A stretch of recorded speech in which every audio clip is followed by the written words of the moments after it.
ஏன் இப்படி எழுதியிருக்காரு அப்படின்றது. இப்போ நான் படிச்சுட்டு நான் ரொம்ப நேரம் கேள்வி கேட்டு புரிஞ்சுக்கணுமான்ற ஒரு கேள்வி தான் எனக்கு இருந்தது. நல்லா இருந்தது சார், கேட்டுக்கலாம். ஆனால் அது எளிமையாக தான் இருக்குது.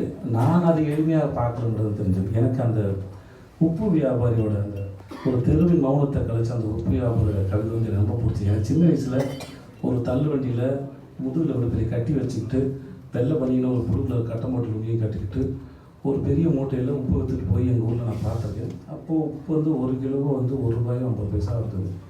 எனக்கு அந்த சின்ன வயசில் ஒரு கேள்வி இருந்தது, இவ்வளோ பெரிய மூட்டை விற்றாலும் அவருக்கு ஒரு 15-20 ரூபா கூட தேராது, இதை ஒரு வியாபாரம் பண்ணிகிட்டு இருக்காரு அப்படின்னு நான் அன்றைக்கி யோசிச்சிருக்கேன்.